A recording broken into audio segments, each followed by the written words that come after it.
All right, this is a Psalm of David, and David faced many brutal things in life. But let's go right into this.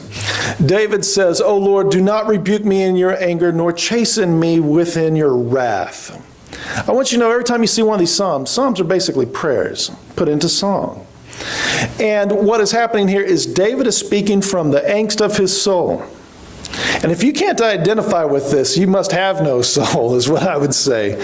In the 1950s, lots of this would have been called, lots of what Solomon wrote would have been called the blues in music. Very, very apropos to our experience in life. That life can be very burdensome. And this is the way we really cry out to God. We may have the plastic face on for each other a lot. But it is good to know that with God, we don't need to do this. We don't need to do this. Now, every prayer in the scriptures that you see in the Psalms is a legitimate prayer. It is a legitimate approach to God. And it is okay to say, Lord, I hurt from the inside out. And it feels like you're very far away. But look at the point here where it says, do not be angry with me. Basically is what he's saying. Do not rebuke me in your anger. Do not chastise me in your wrath. Obviously, David is sensitive enough to know that he's not a perfect man. And there has become some difficulty in his life. Why would God rebuke David? Why would he chasten David? Those who know David's life know that there were times when David fell greatly into sin. But this is the man of repentance is what we're seeing here. This is what repentance looks like. Now, know for sure that God can rain down blessings upon you that you're not always familiar with. You're not aware of it at the time. You think life is just going forward, and life happens to be good and peaceful at the time. But it's really the emanating blessings of God upon you at that time. And normally the way God handles his own people whenever they fall into sin and they create the distance with him is that he just retracts some of that, his hand back from them. And we don't understand fully all the time how bad it feels to be distant from the presence of God and his beneficent presence. Now, we see a glimpse of it when Jesus is upon the cross and he says, Eloi, Eloi, lama sabachthani. My God, why hast thou abandoned me? From Psalms 22. There's the first verse in Psalms 22. And Jesus couldn't say much from the cross because you don't get much breath on the cross. So Jesus is able to speak from his spirit what he's feeling in a slight breath that he's able to grasp, and is only able to say the first verse of that entire chapter. But every good Jew there would know that first verse, and their mind would start clicking into 2, 3, 4, 5, 6, all through that chapter. And immediately they would know Jesus is talking prophetically from his pain, and that it was already said by David back in Psalms 22. And then it goes on throughout Psalms 22 to be a prophecy of the entire day of his crucifixion. Pain can speak powerfully to us. Often that is when we open our ears. And one of the worst pains there is when it feels, whether it's true or not. Sometimes it is true. Sometimes it's not. But sometimes it just feels this way, that you are in the midst of being rebuked in God's anger, that you're in the midst of being chastened in his wrath. But David, all he knows is he's got to reach God somehow. And he says, but be gracious to me, O Lord, for I'm pining away. Pining away is a fascinating word. Pining away is a reference to a dilapidation or a regression physically and mentally. A combination of the part of you that can't be seen and the part of you that can be seen. A stress upon your body that is so severe that normally in poetry we relate this with someone who has lost the love of their life. If anyone here has ever experienced that, you know what pining away is. It's when the shock, because it's going to talk about bones being dismayed and the soul that's very dismayed. And it's talking about the shock of events that is creating a situation to where you are so emotionally under stress from what's happening to you that it feels like you're dying. And you can't point at what it is. It's not so much this disease or it's not that someone's shooting you or stabbing you or anything. It's that your own grief is killing you. And it's a combination, and it affects both the body and the soul. That's what pining away is. And I kept thinking, okay, why in the world in my modern translation that I'm using here are they still using the word pining? I don't use the word pining every day. Maybe you guys do, but I don't use the word pining away much. And then I tried to think of, well, what is a word I normally would use that would fit the bill? And I thought, well, I can't think of too many. Because normally we speak specifically in modern times of physical pain or emotional hurt, but we have very few words that encompass both these things. And the truth is, this is a fantastic word for what I have experienced many times in my life. And so when you understand that it's like you're being destroyed in your emotions and your health, and you're physically just decaying. And David talked about this often. But anyway, he's saying, be gracious to me. What he's saying here is, can't you see my state? Can you see my pain, God? Doesn't my hurting mean anything to you? But he's trusting that it does mean something to God. That's why he says, be gracious to me. He knows his God, and he knows how the pain of his own people, even when they've brought it upon themselves, he sympathizes with that. Why? Because he sent his own son to die for us, even though it was all our fault in the first place. So if he did not spare his own son, as we already went over, won't he give you all things? Won't he at least give ear to you, even when you've been rebellious, when you're the one who really you've brought it on yourself, and you deserve the wrath and you deserve the anger?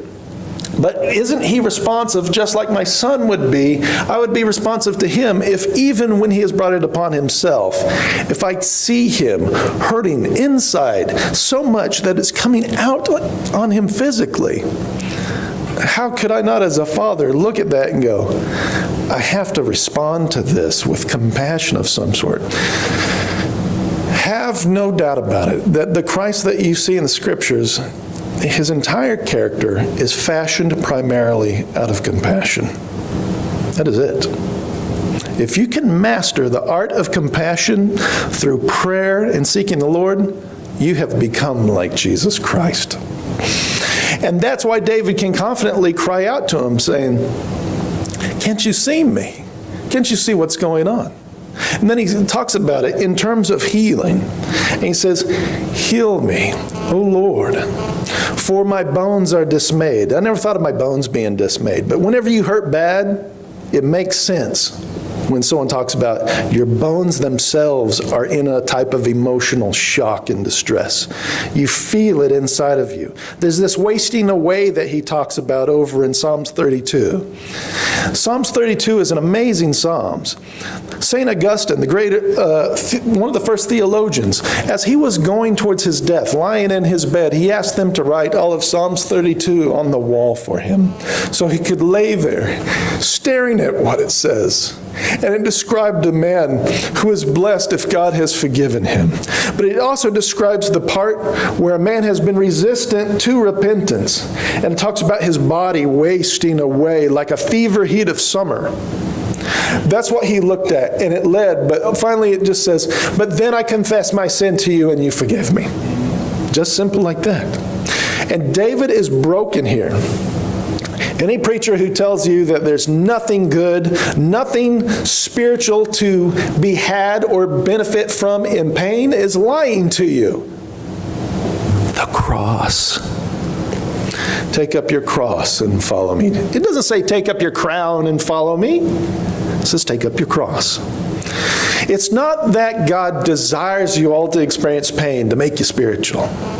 But you are in a fallen world, and God is going to use the pain that the fallen world has for you, Ultimately, didn't we read last week that all things work together for good for those who love God and are called according to his purpose? The God of the Bible, the God who's in this room, the God who sees your thoughts right now, the God who knows how you feel, the God who has been through your week with you, whether you knew it or not, this is the God who takes those horrible, horrible things and he lifts you up with even them. The cross is the greatest example of this. And David talks these types of foreshadows of this type of process all the time. And so he talks about even his bones are dismayed, but then he talks about his soul. He says, my soul is greatly dismayed. Now, there's where the source is. The physical part, that's the symptom. It's the soul that needs to be healed. Doesn't it say over in Isaiah, doesn't it talk about by his stripes we have been healed, right? But in the entire passage, the type of sickness that's all being described is spiritual. I have no doubt the Christ of my Bible does a whole lot of physical healing. But doesn't it say over in James that there are times when what is really needed for your physical healing is deeply connected to your soul? It says that when it talks about putting oil on people and praying for them, having elders come and pray for them, and it talks about, and confess your sin, doesn't it? And the prayer of faith will heal you. This is what we really need to be concerned about in life. I'm sorry, I know that we're all going to have physical problems. We're all wasting away, right? Few of us are just getting healthier. But the truth is that there is a natural type of decay, and there is a type of supernatural type of decay. And this supernatural type of decay that's due to either the pain that sinful people have inflicted upon you or the sins that you have inflicted upon the world, upon God's world, these types of sicknesses feel so deep. It's like you're going through an incredible type of tragedy. And they can lead to incredible physical sickness. Interesting, the Lord's Supper, doesn't it talk about those who had done it unworthily? Some of you have been sick because of this, and you have died. In modern times, we do this complete, diametrically opposed thing with the emotions and the mind and the physical. But it's the wise man who knows that these things are totally intertwined. And you know that they're totally entwined because you experience this every day in your life. When you experience stressful times, you know that they weigh heavily on your own body, right? So, but he goes on to this. Before I go any further, I want to say, David's got no business saying any of this if there's not really a compassionate God to appeal to about these things. Is he talking to the wall? No. He's talking to the God he knows who can bring this to a resolve. And what many of us need in our life sometimes is just Jesus Christ to bring this to a resolve. You can't go on a long time without hope in your life, can you? Talk about your sickness getting worse. So what happens here is that he talks about this. And he moves forward here and he says, but my soul is greatly dismayed. That's the real cause here. He says, but you, O Lord, how long? I like how that is in there. It's almost like his sentence. Most good translations should have it almost like his sentence is interrupted. And he says, but you, O Lord. And then suddenly he just, how long? Haven't you said this before? You know, you rarely say that when you're having great time. I hope this goes on forever. When you normally cry out, how long, you know what that means. And it's always longer than you want it to be. And how long is that not the entire cry of Job back in the day? I wanted to take Job as an example. Talk about pain that goes from the inside all the way out. His friends thought that they were really something, and they thought that they were going to go to him. They heard about his tragedy, and they showed up, and when they just saw Job, they realized that this was beyond their ability for comfort skills. What they saw in Job, it doesn't tell us exactly what they saw other than we know that he was even scraping his own skin with potsherds because of boils and things like this. Whatever they saw completely in the totality of Job's health shocked them. And they sat there quiet beside him for days. They were shocked by the grief. It shattered them almost to the point where they couldn't open their mouths. And it probably would have been best had they remained that way. But he is a good example of something in the spirit, a type of grief, that even when these men see him, they just stop. Their mouths are shut, totally shut. You see what I mean about the Bible faces the reality of life? And it's very, very different than what is sometimes preached. Life has a lot of pain. And I don't know how preachers can get around this whole concept of the cross. The very word in, I believe it's Latin, means excruciating. Excruciato. Out of the cross is what it means. This is the linchpin of your faith. And it is inside of suffering that you have been delivered by Christ. And all of that, and much more than you've ever experienced, is what was laid upon him at that cross. He is innocent. He's completely innocent. You're not. On some level, you deserve more than every single moment of suffering you've ever had. And you don't experience as much as you should because of the mercy and the grace of Jesus Christ. And one day, it is ultimately completely all lifted. And that's where your hope is to remain. But anyway, so he says, how long, O Lord, return? Oh, that's the word right there, return. In his life, he feels certain that there's something about relationship with God that has been broken. And in some way, the anger and the wrath of God has resulted in a sense of him feeling like God has gone on a long trip away from him.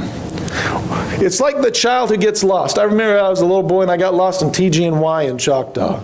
And I guess I wasn't really lost. My mom probably knew where I was the whole time, but I thought I was lost. And I start going around crying, Mama, Mama, Mama. And she shows up.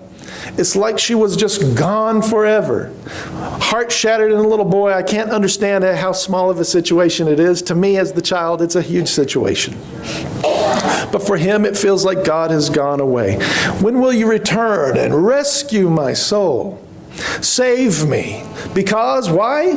Because the kind of God that you are. Your loving kindness. Is that not what it says?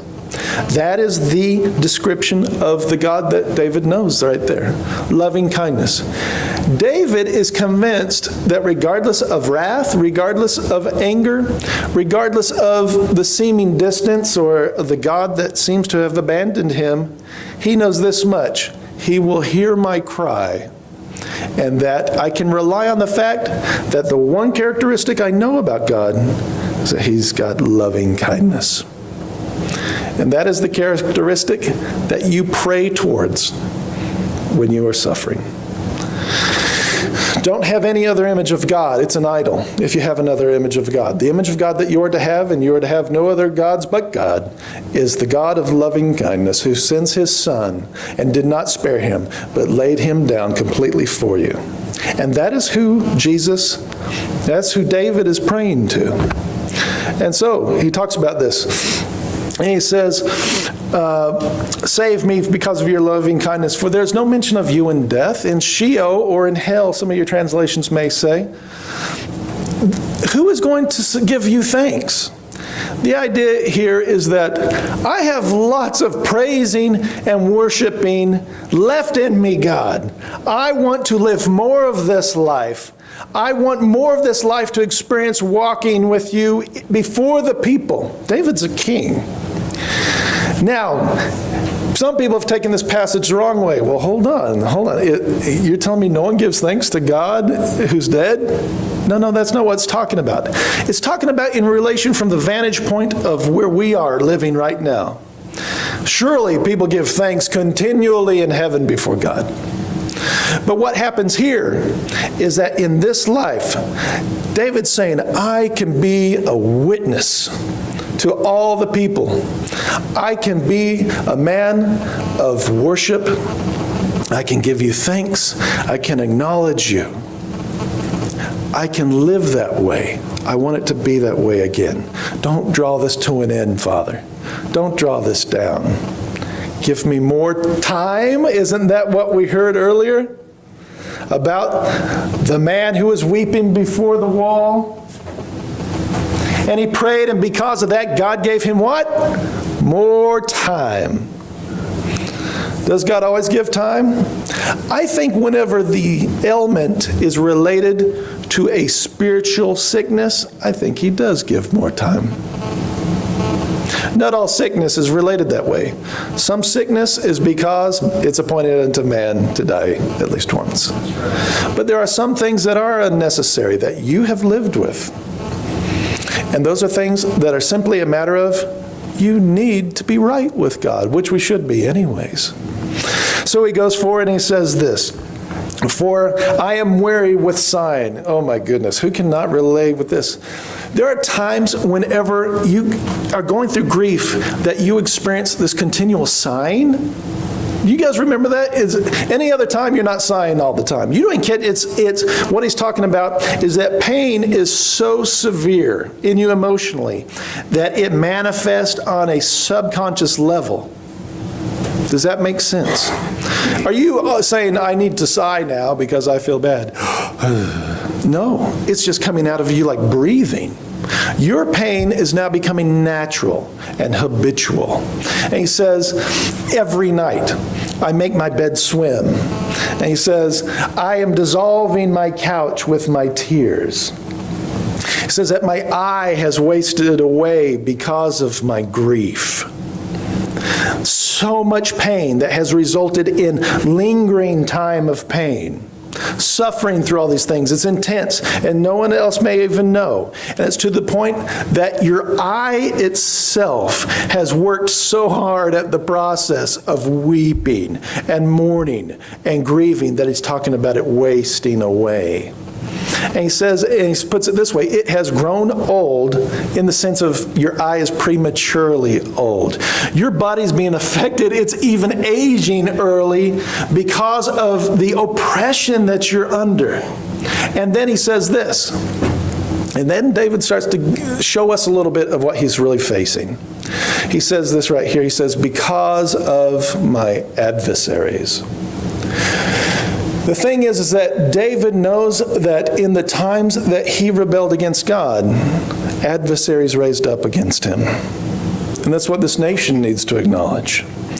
This nation is always stronger with God's blessing. It is always weaker and threatened without it. And the same in our life. Who is your shield? Who is your shelter? It is only Christ, and anything else is you trying to flee to the Egyptians to try to help you, or maybe the Assyrians to try to help you, just as the Israelites tried to, and it didn't work. It never works. At some point, you've got to get round to the business of dealing with you and God, and the Egyptians can't handle it.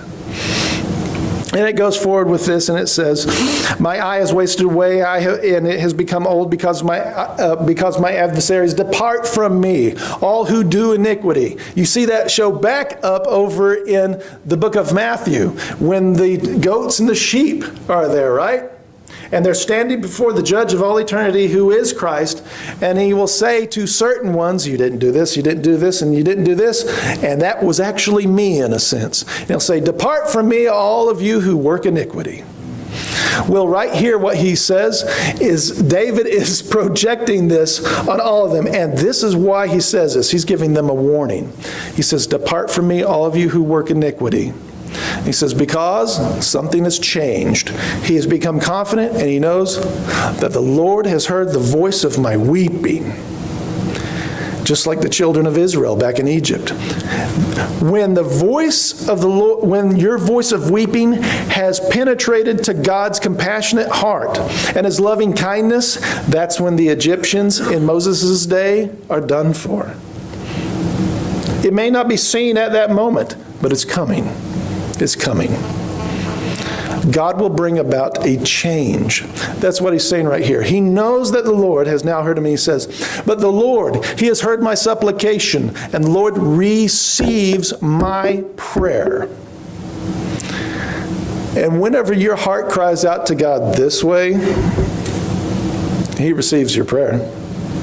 Why? David already told us. He's been through this. Maybe it was a reference back to this passage when he said, a broken and contrite heart, that is what gets the Lord's attention.